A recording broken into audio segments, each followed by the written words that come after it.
Good afternoon, everyone. My name is Frankie Olivo. This is Sports Talk on this beautiful Sunday afternoon. It's been a while that I've been on the tube, but more than anything, it's great to be back. A lot has transpired since we last went live um, locally. Locally, are you going to the All Star game in SPI? It is at 5:30. Gabby, I was gonna talk about it momentarily. Are they allowing fans in? I know the girls play at 3, the guys play at 5.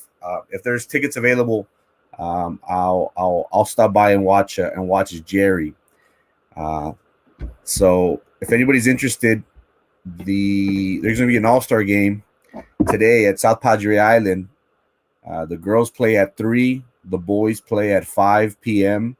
Uh, Coach Hinojosa, Coach Marco Hinojosa, the head coach for the Los Fresnos basketball team, will be part of the program.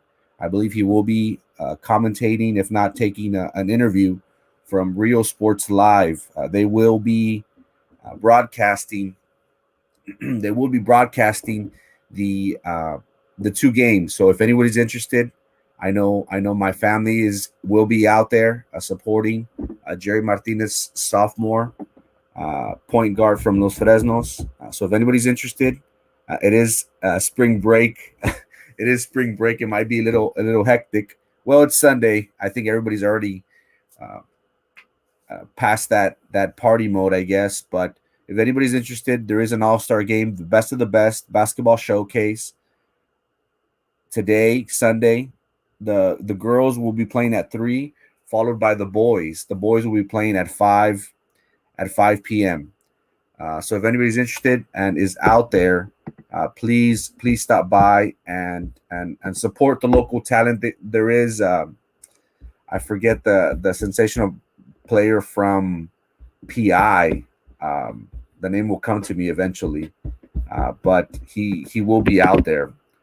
Also, very quickly before I continue with the show, I will be posting my YouTube page.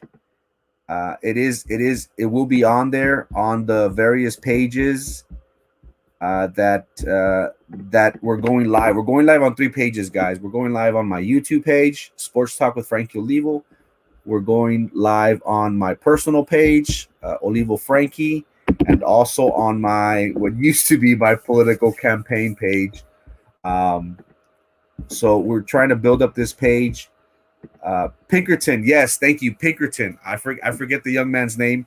Pinkerton, he is a sensational basketball player out of Port Isabel. He also will be featured, will be playing in today's game. So thank you, Gabby, for that. Pinkerton and Martinez will be part of the festivities, the All-Star game. So if anybody is interested, please go out and support our local talent. Again, I'm trying to promote my YouTube page, so it is on the various pages. It's on YouTube. I already posted it on my personal page, and I posted on my political extra page that I have out there. So if you can, do me the favor, go to that YouTube page, subscribe, like the page, trying to grow and provide more content for our area. We do our best to try and promote our local talent as much as possible. So it would be a great benefit for our community to have this YouTube page grow and grow. Also, a special shouts out to St. Joe, Mr. Lucky Edge. He got all state second team selection. St. Joe had a great run in the playoffs. Boys and girls, if I'm not mistaken, the boys and girls, they did have a good run this past basketball season.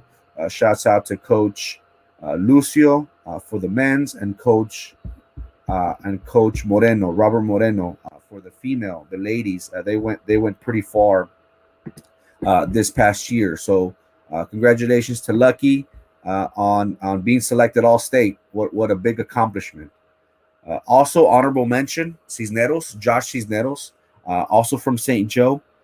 He again, they had a great run for the St. Joe basketball, the Bloodhounds. So congratulations to Lucky and congratulations to Josh Cisneros on their achievements.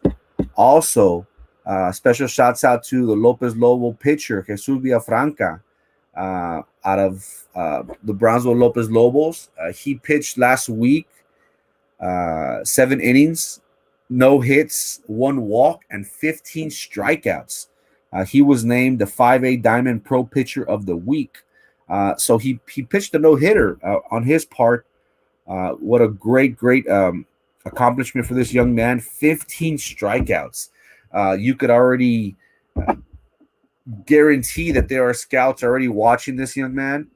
We wish him nothing but the best. We will be following the baseball season that has already initiated. Lopez has always had great pitchers. So special shouts out to Jesus Villafranca. What a great outing he had. Again, 7 innings, no hits, no runs, 1 walk, and 15 strikeouts. So shouts out to the Lopez Lobos.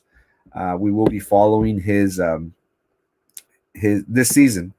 Genaro will get you a ticket to SPI if you're gonna go, Frankie. Awesome, thank you so much. I'll do my best to go out there. I do have homework. Saturdays and Sundays are dedicated to homework, but I'll do my best. I'll text you after the show. Thank you so much for that. Do I have my better half on here? Hello, test. Can you hear me? How's it going, Dario? What's good, Frankie? What's up? Nothing much. It's been a while. It's been a while since we've been on, but I was telling the audience that it's great to be back. How you doing? I'm doing all right. Shot two over yesterday, so still got it. You feel me? That's awesome. How's your golf game? Well, I mean, I don't practice or anything, and I'm shooting 2 over, so I ain't mad at that at all. Not bad. I still need to get out there. I've been postponing it for the longest time. I will be getting some clubs shortly. I'm going to go through the pawn shops to see if I could pick up any raggedy clubs out there, and then once I get the hang of it, I will invest on some good set of clubs. And I definitely will be reaching out to you, so make sure to answer my calls whenever I FaceTime you. All right? Bet. A lot has been going on, Dario, recently. Right now, we are in the middle of March Madness, and again, there are crazy beats, crazy upsets. Yesterday, we had UT. We had UT lost on a nail biter, 53-52. It was down to the wire. The Texas Longhorns fouled Abilene Christian with 1 second left, down by 1. Abilene Christian scored the 2 free throws and ended up winning the game in this upset. We've had Oral Roberts beat Ohio State. We've had Ohio University defeat Virginia. I love the month of March. It's super exciting. What's your take on this? Is it anybody's game whenever it comes down to this in a game like March Madness, in your opinion? Well, there's always going to be upsets, Like every year, there's always a big name going down or something like that, some big upset. And if I'm not mistaken, there's no perfect brackets left, and they didn't even get past the round of 64. After that Oral Roberts upset, there was like 0.032% correct. So there's always going to be upset. It's crazy, March Madness, anything can happen. So that is crazy, and it usually, in my opinion, from previous brackets that I've been a part of or that I've been following, it takes a while in order for there to be 0 perfect brackets. Again, yeah. You said it best. There's always going to be upsets. There's always going to be that Cinderella story every single year. I've missed March Madness last year, as we all know, because of COVID. There was no March Madness, so it's ironic that the defending national champions, Virginia Cavaliers, they lost in the first round to Ohio. So again, it's anybody's game. If you're hungry, if you're focused, you could win the game. It doesn't really matter. All that all those standings, all those you know those numbers in the regular season go out the door. And something that caught my eye, Dario, was UT. Again, we just spoke about how they lost with seconds left in the game when they made the foul and they sent Abilene Christian to the free throw line down by one. But look at UT in the previous years. In 2016, they lost against North Iowa from a half court shot at the buzzer. In 2018, they blew a 14-point second half lead and they lost it in OT. And then now yesterday, they lost in the final seconds to Abilene Christian. And this is the third time that they've lost in the first round, the round of 64 under Shaka Smart. Again, they did win the Big 12 championship this season, which in my opinion, Dario, it wasn't because of COVID. Not everybody participated. Kansas didn't play because of COVID. Knowing all that, they did win the Big 12 championship. They lost in the first round against Abilene Christian, a 15 seed tournament team. Do you think it's time for UT to move in a different direction? I mean, you're putting up those numbers and they look. It's already been a couple years, and usually with a couple you really see it in college football a lot, where a new head coach will take over a big organization, and they'll be like, "Oh, well, I didn't draft these players, or I didn't recruit these players, so I can't take responsibility." But that's a whole different conversation. But with the basketball, I don't see. I mean, you're putting up those stats. They haven't done crap. So it depends what the organization's looking for. If they're looking for Final Four appearances, they're looking for national championships, then hell yeah, you're out in the first round. So there's got to be changes. But if you're just looking, we won the Big 12 championship, we got a berth in there, that it's a success. Then I agree. And before I continue, I just got a message from one of my friends. Anybody out at the island, stop by Sunglass Forum and ask for the Frankie discount. They are in the they are in that plaza next to Ceviche. So if you're out in the island, if you're going out to the island and you need new shades, you want to be decked out in the latest fashion out there, stop by with our friends at Sunglass Forum and ask for the Frankie discount. I just got the message. So thank you to my friends at Sunglass Forum for the shout out. And anybody interested in buying shades, stop by, ask for the Frankie discount. They'll help you out. They'll take care of you. But you're right, Dario. You're right. This is something that I personally, whenever UT hired Shaka Smart, I was very excited.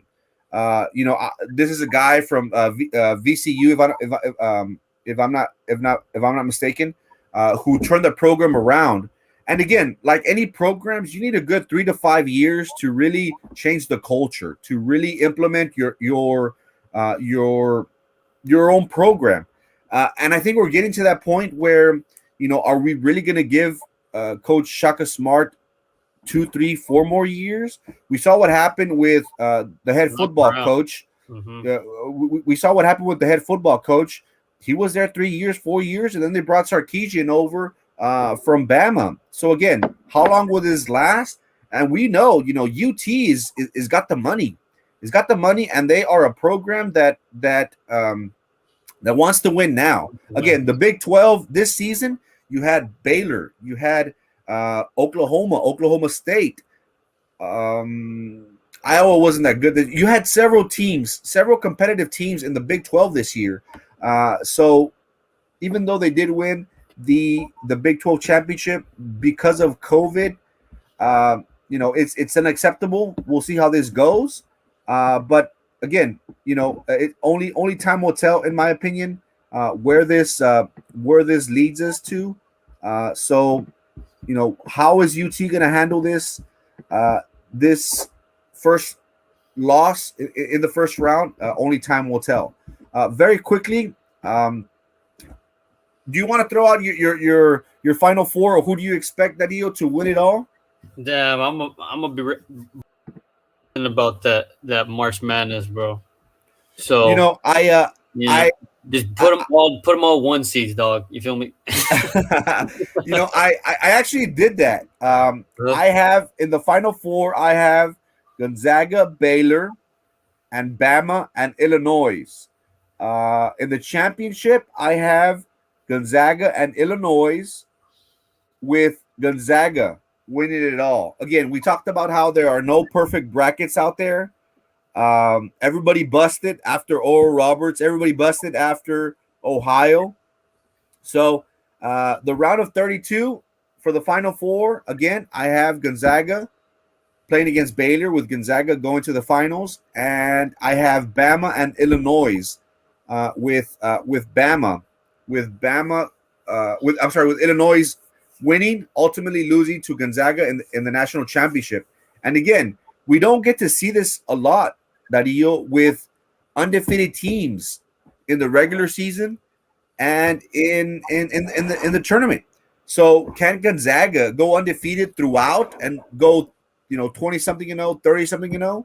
It's only been done by a few teams. I think the last team to do so was the Kentucky Wildcats when they had Davis on the team. So again, I'm rooting for Gonzaga. They do have a perfect record this year. Let's see. Let's see how this goes. So March Madness has been very entertaining so far. Again, you never know what's going to happen. Just because Gonzaga's undefeated doesn't necessarily mean that they're gonna be able to put it off. So we'll be seeing those teams that are hungry trying to take out the the number one seed.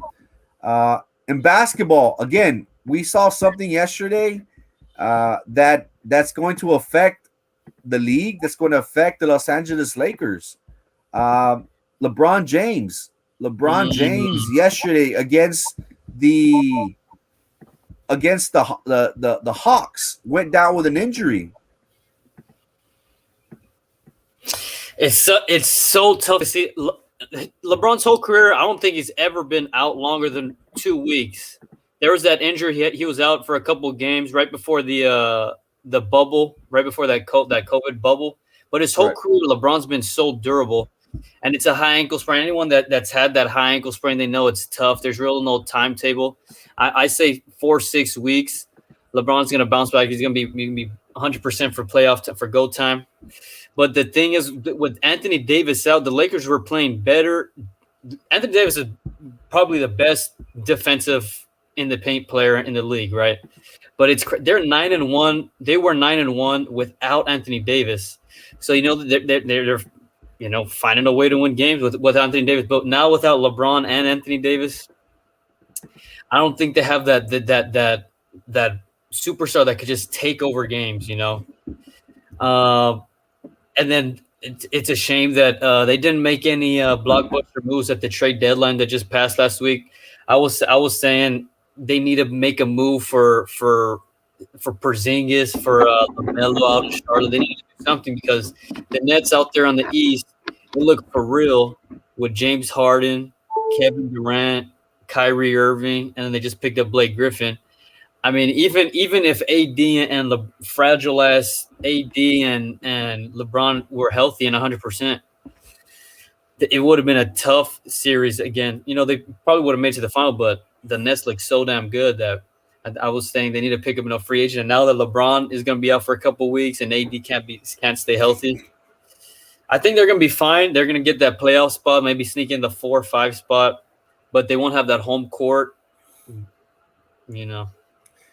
I agree with you. And ankle injuries are very tricky because you might feel good, but it might be tender. And some players have returned earlier than they should, and then they just re-aggravate that injury, and it prolongs it even more.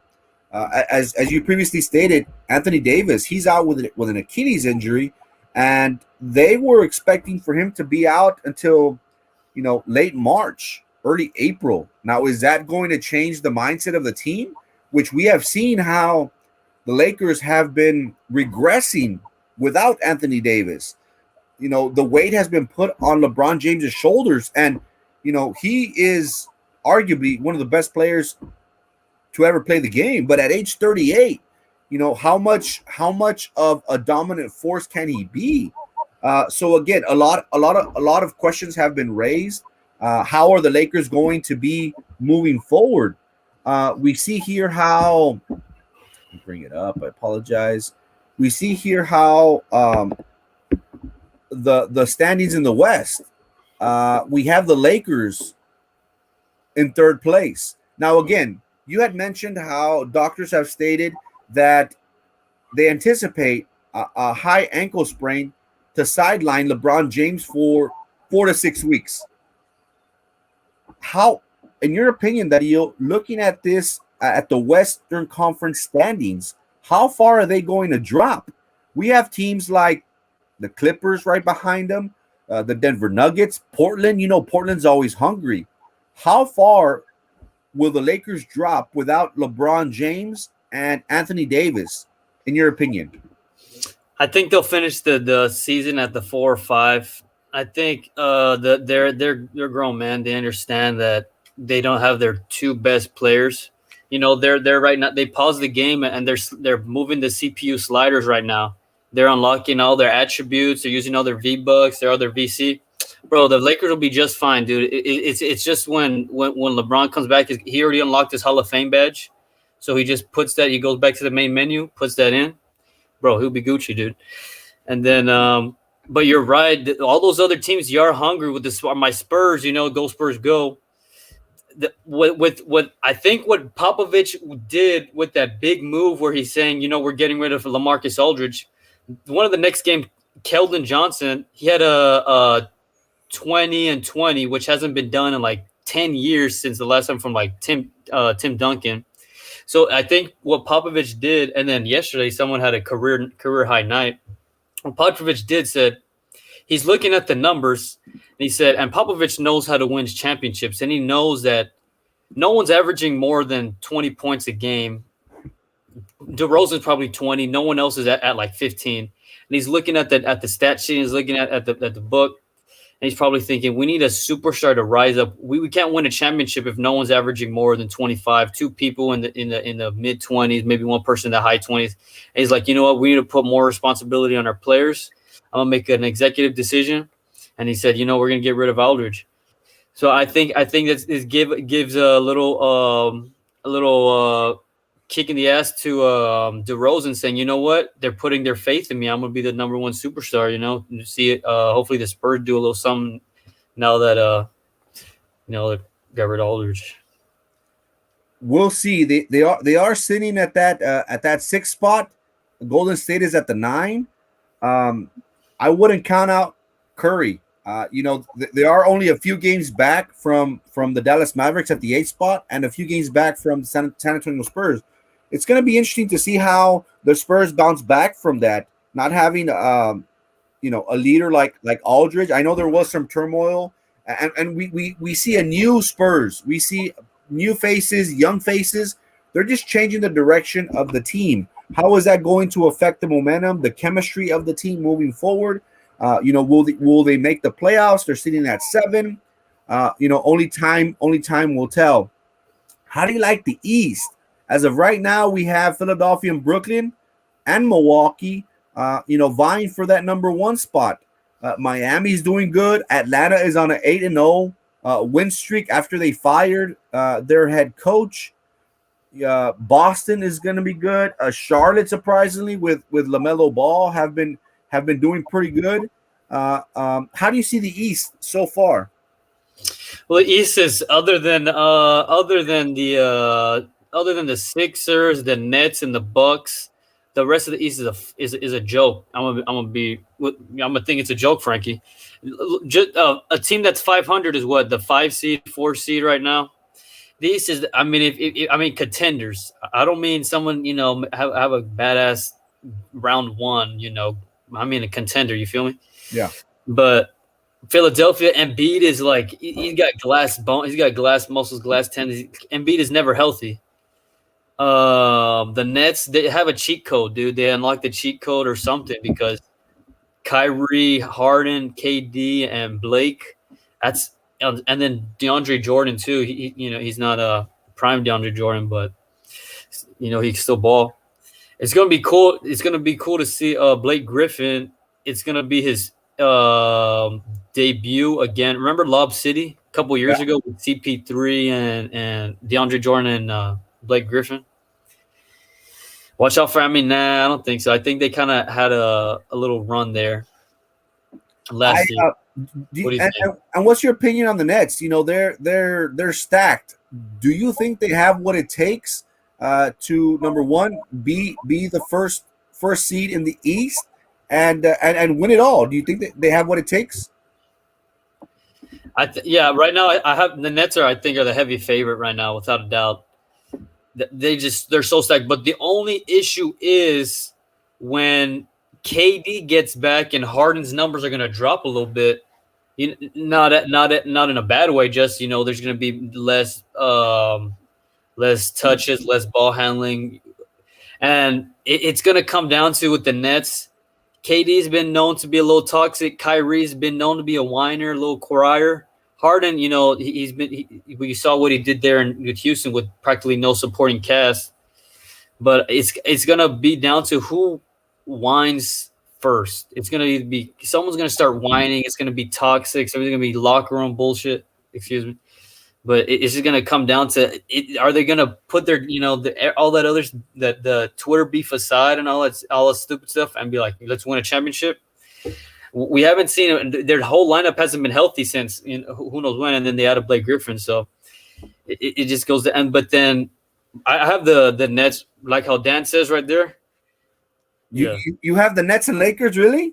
Yeah. Even after LeBron James's ankle injury. Even after LeBron James' ankle injury, with even AD out, there's no one in the West I think that could. If LeBron's playing, there's no one that could beat LeBron. So again, this would be the ideal matchup for ABC, ESPN, all those networks. A New York team, an LA team, in the finals, it would be golden. It would be a moneymaker. In my opinion, I don't see the Lakers pulling it off here. I really don't. Kuzma really hasn't been stepping it up. What's his name? THT has been doing good for his rookie year.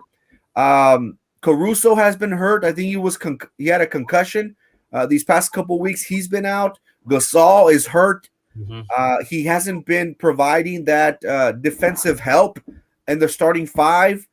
Montrezl Harrell, I do like him, but off the bench, I don't think he's a starter. I think he's a good energy player, but I don't think they have those. They don't have it what they had last year. And again, I know Ramos is going to be mad, but last year was tainted in my opinion. Last year it wasn't a real season. So I would disagree with you and Ramos. I have the Nets, and get this, I have Utah. I have Utah. Yeah, going to the finals. No way. I'll even dare say this. I have the Jazz in 6 games against the Nets. Woo! The Jazz. You're gonna put money on that, dog.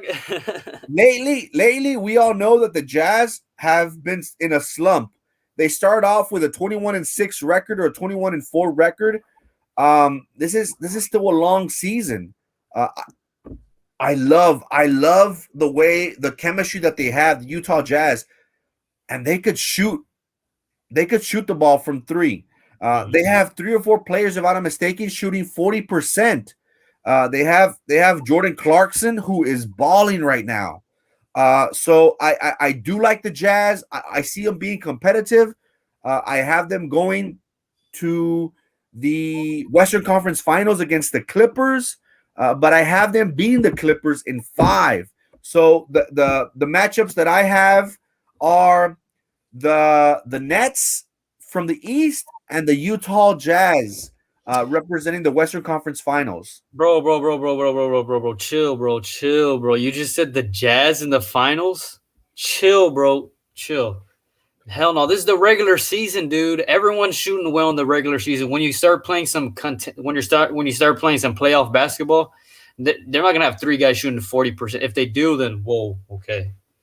What are the teams? Okay, I understand you're rooting for the Lakers. What other team in the West, in your opinion, would be competitive besides the Lakers? You have Utah, you have The Phoenix, you Clippers. have Clippers, Denver, Portland, San Antonio. Who? Clippers. I think it might be Clippers, Lakers. Clippers, Lakers, Western Conference Finals. But But the Clippers, they're streaky, dude. The Clippers are real streaky. It's like you don't know what Clippers you're gonna get that night, and in the playoffs you can't be having that, dude. I agree, but the Clippers, for whatever reason, they don't have that. They don't have a very good bench. I've always loved the six man of the year. What's his name? What's the six man of the year? What's his name? Lou Will. Lou Will doesn't have it this year for whatever reason. Paul George doesn't have that killer instinct that we've known for him to have. What other role player? What other bench player? Nicholas Batum. He'll step up every now and then. I don't see them being a strong team for whatever reason, and all the pressure will be on Kawhi Leonard. Mm-hmm. Will he be able to take the team far? In my opinion, I don't think so. I think they're missing something. Mm-hmm. I do like Patrick Beverly. I do like Kawhi. I do like Paul George. But in my opinion, they don't have that it factor to take them over the top. But that's just my opinion. And with the West, the Mavericks look real good. That people are talking about they get to split up Porzingis and Doncic, but we haven't seen a postseason when they're both clicking, and they're shooting the ball well. They Doncic. I think right now Doncic is the MVP. Is it MVP candidate right now? Him, Giannis, LeBron up there. You can maybe throw in Embiid if he does something when he comes back. But I won't be. I mean, I'm not saying the Mavericks are going to for sure make some noise, but I won't be surprised if the Mavericks do something. Watch out this week. Yeah. No. I was gonna state the comment, the trade deadline or buyout Drummond or Whiteside. I think Drummond is already. No. He's with the Cavaliers. They're about to buy him out. They do need a big man. The Lakers do need a big man. Again, Gasol is hurt. Gasol, I think he's already at the end of his career. And Montrezl Harrell, like I said, I do like him off the bench, but now he's in a starring role because of Gasol being out. I think Whiteside, who is currently with the Sacramento Kings, if I'm not mistaken, would be a good addition. But at what cost? Again, Andrew Drummond, he's averaging 17 points, 8 to 10 rebounds per game. A great addition. What's going to happen on this Thursday's trade deadline? Only time will tell. And I was thinking because Rondo just retired or what happened? Rondo did something. Rondo's with the Hawks. Okay, well Rondo went with the Hawks, yeah. And I was thinking that the Lakers need a pass first point guard that can light it up if they need to. And I've been saying the Lakers need to put it on, dog. Put it on, bro. I've been saying the Lakers need LaMelo Ball, dude. Because check us out. LaMelo, he's got that superstar in him already, but they could sign him for – he's not a max player yet because he's only a rookie. So check this out. They pick up LaMelo. LaMelo proved himself – they pick him up. They won't be signing him for a max deal. They got that cap room for LaMelo, and we know what LaMelo can do, bro. And he's that pass first. He can light it up if you want to. There's no way Charlotte's going to let go of LaMelo. They will – do everything in their power to make sure that LaMelo goes nowhere. He is a franchise player, and I was saying this from the draft. Golden State should have drafted LaMelo Ball. I understand they needed a big man, but in the draft, you draft the best available player. You don't draft to your needs. And in my opinion, what happened with Michael Jordan, what happened with Curry, Minnesota drafted 2 point guards right before Stephen Curry, and look at him now, MVP, world champion. The Golden State Warriors, imagine them with Steph Curry, LaMelo Ball, and who's the third? He's hurt. Forgot his name. Um, Splash Brother. the Splash Brother. Imagine them three and Draymond. They would be a great team. Now, going back to what you were saying about Ball being traded, I heard that I read that the Clippers were actually trying to get his brother Lonzo Ball from the Pelicans to the Clippers.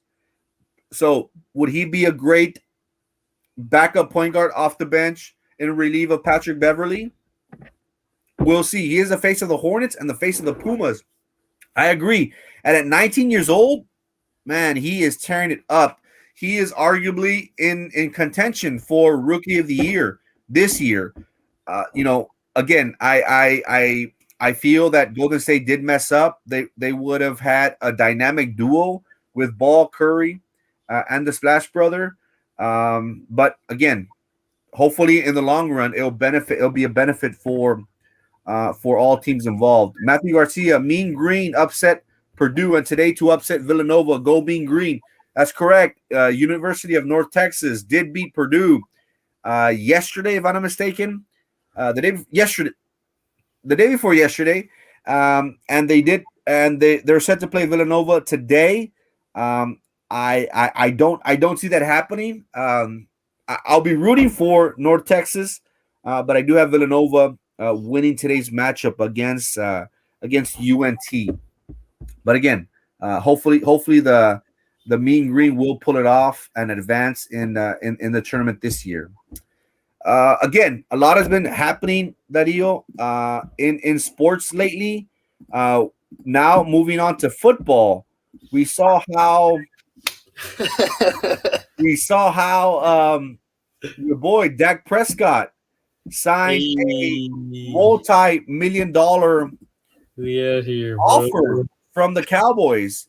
What's your opinion on it? 4 years, 160, if I'm not mistaken. My opinion, Jerry Jones. Jerry Jones, this is to you, Jerry Jones. You got to go. Jerry Jones, get out of the Cowboys organization. What the hell is Jerry Jones doing? Jerry Jones wants to make headlines on how much money he's paying the players, not how many championships they're winning. Jerry Jones is running the Cowboys into the dirt. He gave Lawrence, the defensive end, a great player's money. He's a decent player. He's not putting a big. They gave Dak this. Jerry Jones is putting headlines. Look how much we're paying our players. Yeah, y'all were the fucking laughingstock of the NFL last season. Look how much we paid Zeke. Oh, we're not going to let Pollard touch the ball at all because we want Zeke to be our number one. And Pollard was hot. He had like back-to-back 100-yard games. No, we just paid Zeke. He's coming off that. Dan Quinn is going to be a boost on the defensive coordinator. He was a decent pick. Mike McCarthy, I'm going to say it again. Mike McCarthy was not the head coaching pick. He proved it last season. Was not the pick. It was too conservative a pick. Jerry Jones lost that edge where do you hire Jimmy Johnson? And they say, no, don't hire that guy. That's a collegiate head coach. Hire the safe NFL pick. Using the same position. They said, don't hire Lincoln Riley. Don't hire Matt Rule out of Baylor. Get Mike McCarthy. We know what he could do. Jerry Jones is ruining the Cowboys. They gave Dak weight. Dak would not have got that money anywhere else in the league. It's going to be a shame to see the Cowboys suck, but I hate to say it, but I hope they play well. You feel me? But it's Jerry Jones. He's making terrible situational football. There's the plays that the coaching staff were making terrible calls.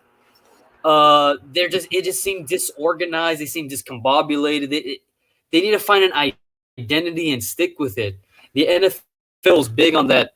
You see the good teams. You see let's just say the Chiefs. We know what the Chiefs are. They're Mahomes' spectacular plays and their speedy wideouts and Kelsey. And defensively, they want to get to the pass. They want to have a pass rush. The Cowboys have no identity. They don't know what they are. They had, let's just blow a big lead. Let's get down late and hope Dak can have a 400-yard passing game and 3 touchdowns. I love Dak. He's had a tough all season with his mother dead and his brother just died also. But I don't think giving much money was the answer. what the market is right now, the way our backup quarterbacks performed, the weak division that the NFC East has, I think it was a good move. Was- We could have won this division if we had a competent quarterback. We could have won this division. I think we were down to the last game, if I'm not mistaken, against the New York Giants. If we would have won that game, we would have been in the playoffs. And again, would have we gone far in the playoffs? I don't think so. But Dak Prescott had all the leverage. We all heard how he wanted the Patrick Mahomes money, the 400 million, 500 million. Obviously, he's not worthy of it. He's not deserving of that contract yet. I would have wanted this year to be a prove it year. I would have wanted the Cowboys to have franchise tagged him again for a second consecutive season, paid him $38-40 million to see what he has. Again, he's coming back from a gruesome injury. He is a mobile quarterback. How is he going? How is his body going to respond? Again, we have seen videos of him, clips of him who look pretty good. But again, we won't actually know until he takes those hits, until he makes those cuts, until he plants his foot and goes downhill. In my opinion, the 4 years, $160 million shouldn't have happened. But again, do you want to tick off your player and say, oh, you're going to franchise tag me again? Because next season, they wouldn't be able to franchise tag him. So he would have been free to have signed with whoever he had wanted. So again, I think that the Cowboys' back were against the wall. And if they didn't sign him to a lucrative contract, he would have been mad and he would have left. That's my opinion. So that's why I think that decision was done. And you know, I don't agree with the 4 years, 160 million, because that kind of money means that he has to bring championships, not one, championships to the organization. Can he do that? You know, we did see how the NFC East, you know, the Eagles didn't improve through free agency. The Giants improved drastically from free Tremendously. agency. They signed Galloway, the receiver from the Lions. They re-signed Leonard Williams, their defensive lineman. Their offense is good. Now they have the 9th or 10th pick, which I anticipate them drafting the tight end from the Florida Gators. How is that going to change the dynamics? And even Washington made a move. They signed Fitzmagic, so they're, you know, the NFC East. It might just be another toss up again. You know, for the whole season, it looked like Washington was going to be out of it. And then with all the injuries in New York and the Cowboys were playing terrible and Philadelphia didn't have a quarterback, they didn't have a quarterback they wanted. Washington came out and won the division. But I seen it, and I'm going to say it again, Frankie. These organizations want to pay their quarterbacks so much money, and there's no more cap room. And we saw it twice this offseason. The Texans, they just paid Deshaun Watson. He wants out. Russell Wilson just got that bag. He wants out after one season. I'm gonna keep on saying it until these organizations realize, dude. They pay their quarterbacks this massive amount of money. They can't surround them with talent.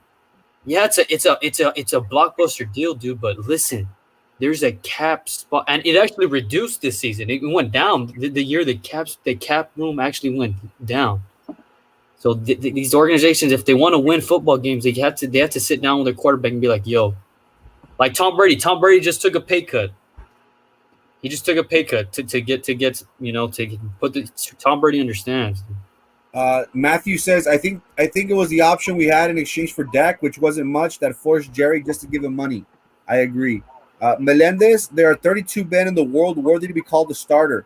If you have one that has proved himself as a starter, sometimes you have to overpay. I agree. Good statement there. The Cowboys overpaid. They overpaid. This should have been a prove it year, in my opinion, for Dak Prescott. But again, only time will tell. Dan Ramos, Dallas is drafting Patrick Surtain from Bama. the quarterback from Bama. I disagree. I think we saw that we need more offensive linemen. Surprisingly, throughout the years we have seen how dominant their offensive line has been. I think we either go offensive line or defensive line. We haven't been able to rush the quarterback effectively. But again, we do need secondary. So Or second, yeah. if Patrick Surtain is drafted, it would be a great addition to the Cowboys. But I personally, Dan, I see them drafting the tackle from Northwestern, if I'm not mistaken. If not, they will draft the defensive lineman from Miami Hurricanes. I don't know his name right now. Tom Brady took a pay cut because he got millions of dollars. The PPP. I don't know about that. Let's look at the free agencies, the top 10 free agents that signed this year. What teams do you like out of this bracket? Out of the bracket, I like the Giants. Daniel Jones, I think, took a massive step. I don't really like to put expectations on younger quarterbacks, especially in a terribly run organization like the Giants. But he just shattered anything. We saw people were saying his ceiling's real low. No, I think the sky's the limit for Daniel Jones. Saquon's he was on the Mike Tyson podcast, so he's for real, dude. Saquon's gonna be back. Ingram, they just signed up Galladay. They got, I think it's Shepard, the wideout. I like the Giants to win this just right now, the NFC East. But the football team, they picked up the Washington football team. They picked up Fitzmagic, and Fitzmagic is streaky. We know what he could do. And the Eagles finally made it looks like they're going to be sticking with Jalen Hurts as their quarterback. They had that turmoil a little bit. It looked indecisive from the Philadelphia head coach. He was benching Wentz and he put him in the game, took him out. Like I said, they're gonna be keeping Jalen Hurts as their QB1. I agree. The Giants did an amazing job in free agency. They did sign Leonard Williams, who is a beast on the defensive line. And again, the rich keep on getting richer. Look what Tampa did. Tampa kept Godwin. They kept Shaquille Barrett. They signed Gronk back.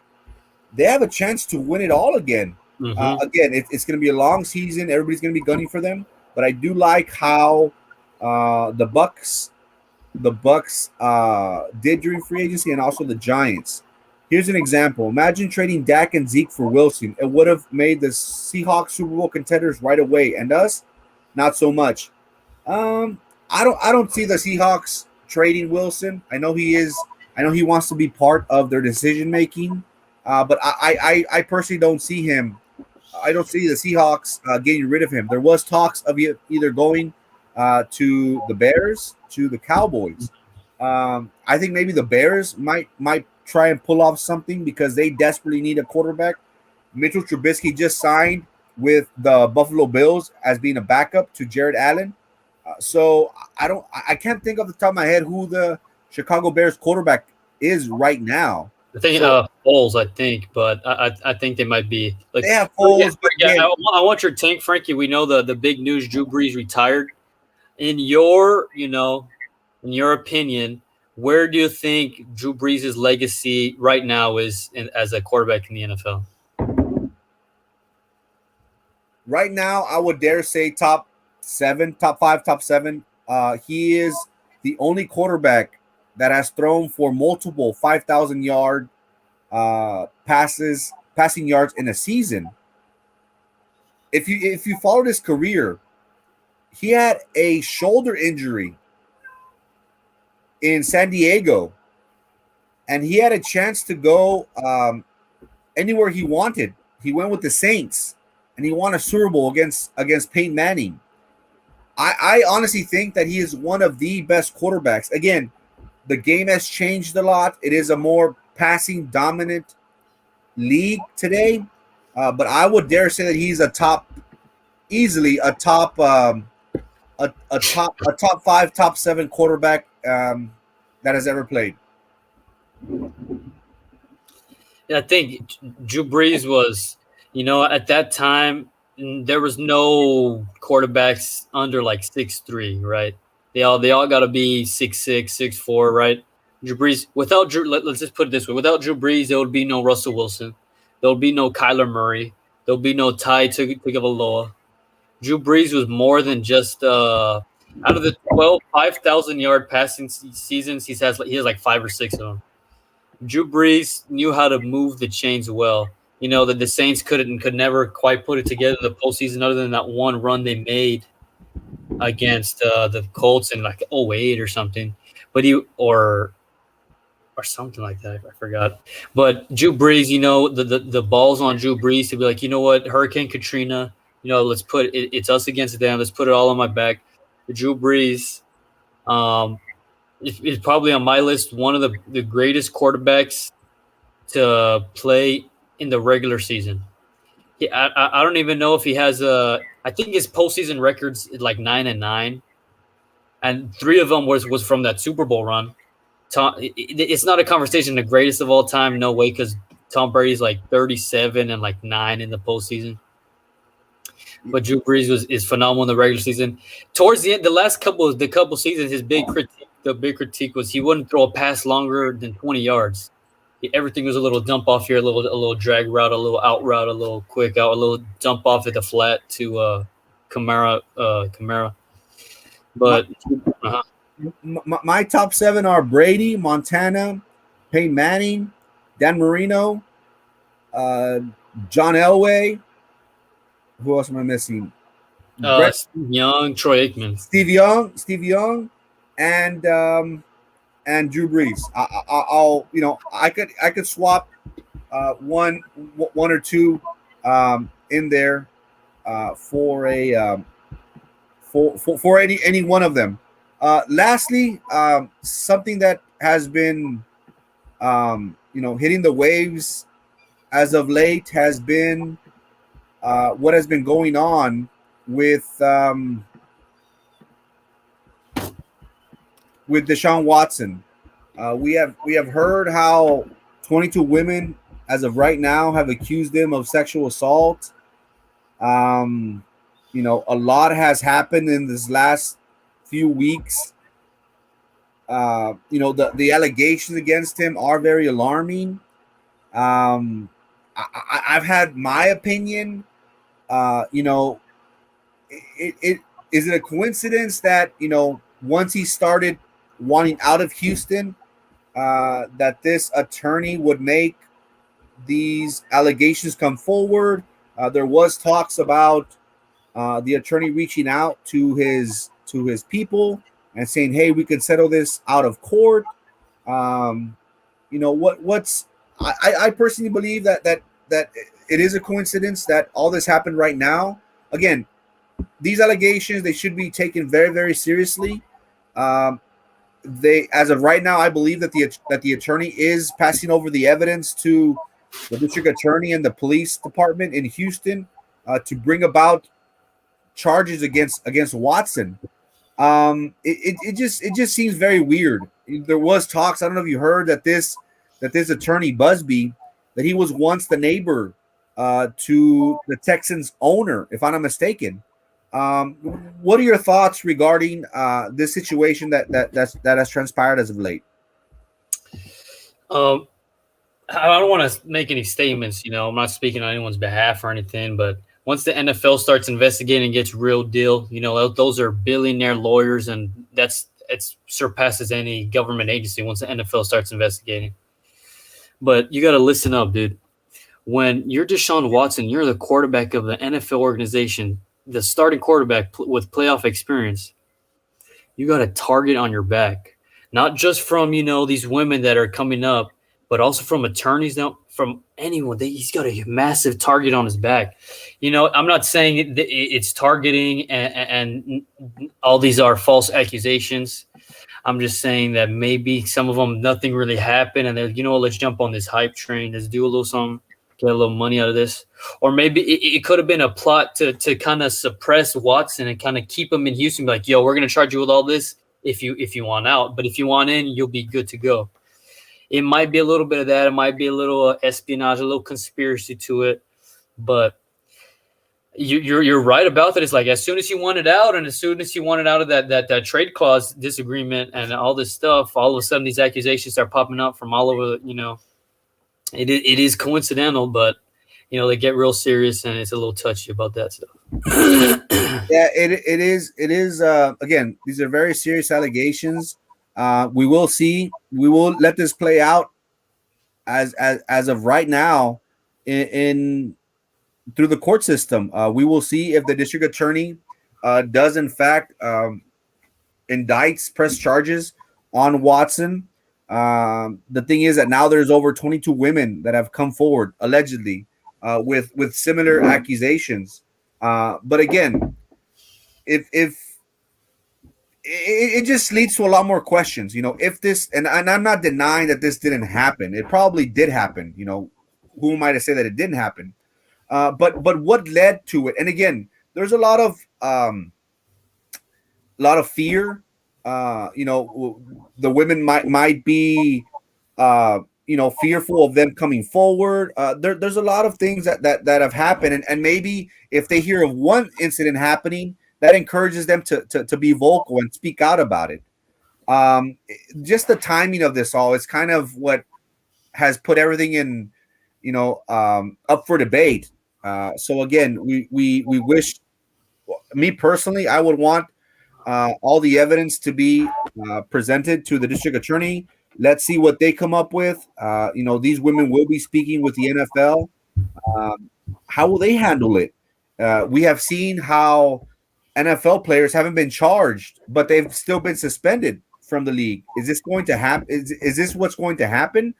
And again, I agree with you that now they're trying to suppress him. They want him here. But do you really want to be working for an organization that you might think brought this upon you or was involved in some way? Again, I'm not saying that it didn't happen. What I'm saying is that we might have seen the last of Deshaun Watson playing for the Houston Texans. So, yeah. Well, they gave him huge. They gave him massive deal. They go 4-12, and all of a sudden he wants out. Say it again. They give these quarterbacks all this money. He's a franchise quarterback. Oh, he's this, he's that.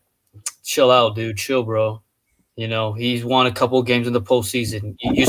You surround any of these talented athletes with a supporting cast and a decent head coaching staff with, the situational football and on all, everything. The list goes on. And any one of these athletes, these D1 athletes can win a postseason game. But when you start claiming every guy you draft is a franchise quarterback, I'm not taking away from anyone in the NFL, right? I'm just saying that you put anyone in there, these guys are really, really talented. You put them with the correct team around them, all of them will have success in the NFL. They're throwing out franchise money for these not dime a dozen, but Again, we'll see how this plays out. Again, how I previously mentioned, is this going to be something that maybe criminal charges aren't filed, but will the league suspend him either way after speaking with these women? Possibly, but again, only time will tell. So we'll be following this story and bring you up the latest events on this current situation. Any last words, Dario? Last words? No, I ain't got nothing. All right. Well, thank you so much, guys. Again, it's been a while since we've been on the tube. We will be back next Sunday covering local sports, promoting our local athletes, and just talking about sports. So thank you so much for your time, guys. Have a good Sunday. See you next week.